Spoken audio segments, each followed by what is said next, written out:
Baik, Assalamualaikum warahmatullahi wabarakatuh. Mohon izin memperkenalkan diri. Perkenalkan, saya Rantia dengan NIM 211440129. Pada video kali ini saya akan menjelaskan mengenai HIV atau AIDS untuk memenuhi tugas keperawatan medikal bedah pada pertemuan 4. Baiklah, yang pertama saya akan menjelaskan mengenai definisi dari HIV atau AIDS itu sendiri.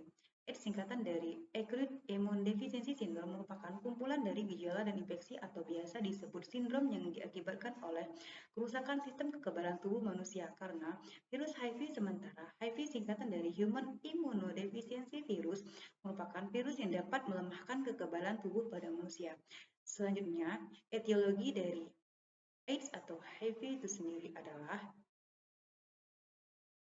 Acute Immune Deficiency Syndrome atau AIDS disebabkan oleh Human Immunodeficiency Virus atau HIV. HIV adalah virus sitopatik yang diklasifikasikan dalam famili Retroviridae, subfamili Lentivirinae, genus Lentivirus. HIV termasuk virus ribonucleic acid RNA dengan berat molekul 9,7 kb atau kilobase. Selanjutnya itu patofisiologi dari HIV atau AIDS itu sendiri adalah virus HIV/AIDS menetap dalam nukleus sel sehingga sel dirangsang untuk berkembang biak dan akan keluar dengan menggunakan dinding sel. Sebagai selaput luar virus, melalui cara ini T limfosit akan musnah. Virus baru ini akan mencari sel yang lain dan proses yang sama akan berulang. Selanjutnya yaitu manifestasi klinis dari HIV atau AIDS itu sendiri adalah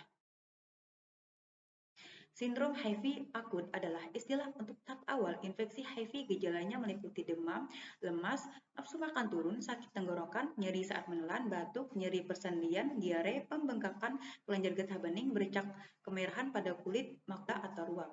Selanjutnya itu fenomena dari HIV atau AIDS itu sendiri adalah di isu HIV/AIDS. Fenomena ini akrab karena mewakili kenyataannya sejak 3 dekade lalu, yakni hanya sedikit pengidap yang terdeteksi sementara ada lebih banyak anggota masyarakat yang belum terdeteksi dan mengetahui dirinya mengidap HIV. Selanjutnya itu penularan HIV atau AIDS. Menurut Widoyono 2019, penyakit ini menular berbagai cara antara lain melalui cairan tubuh seperti darah, cairan genitalia, dan ASI. HIV tidak dilaporkan terdapat dalam air mata dan keringat. Pria yang sudah sirkumsisi memiliki resiko HIV yang lebih kecil dibandingkan dengan pria yang tidak sirkumsisi. Selanjutnya yaitu gejala HIV dibagi dalam beberapa tahap. Tahap pertama adalah tahap infeksi akut dan terjadi pada beberapa bulan pertama setelah seseorang terinfeksi HIV.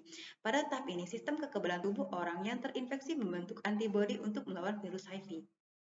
Dan next yaitu penderita umumnya tidak menyadari telah terinfeksi HIV.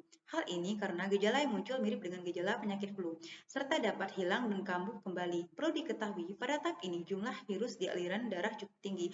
Oleh karena itu, penyebaran infeksi lebih mudah terjadi pada tahap ini. Selanjutnya yaitu kebijakan pemerintah dalam menanggulangi HIV atau AIDS. Penularan HIV atau AIDS berhubungan dengan perilaku berisiko seseorang, maka dalam tahapan penanggulannya harus perlu memperhatikan faktor penyebab yang turut berpengaruh terhadap perilaku. Upaya penanggulangan HIV atau AIDS pada tahapan dasar dibedakan berdasarkan kelompok perilaku risiko rendah, risiko tinggi, dan ODHA. Sebab bentuk penanganannya berbeda pada tahapan tersebut. Penanganan dasar yang sering dilakukan dalam menangani suatu penyakit bukan saja HIV atau AIDS, misalnya malaria, TB, kanker, dan lain tertentu dengan pendekatan KIE, komunikasi, informasi, dan edukasi. Tahapan tersebut merupakan upaya preventif namun tidak terbatas pada pemberian KI semata, sehingga perlu kegiatan pendukung lainnya, misalnya upaya perawatan dan pengobatan bagi yang sudah positif HIV atau AIDS. Baiklah, mungkin hanya itu saja penjelasan dari saya mengenai HIV atau AIDS. Apabila ada kesalahan, saya mohon maaf. Kepada Allah, saya mohon ampun. Sekian dan terima kasih. Wassalamualaikum warahmatullahi wabarakatuh.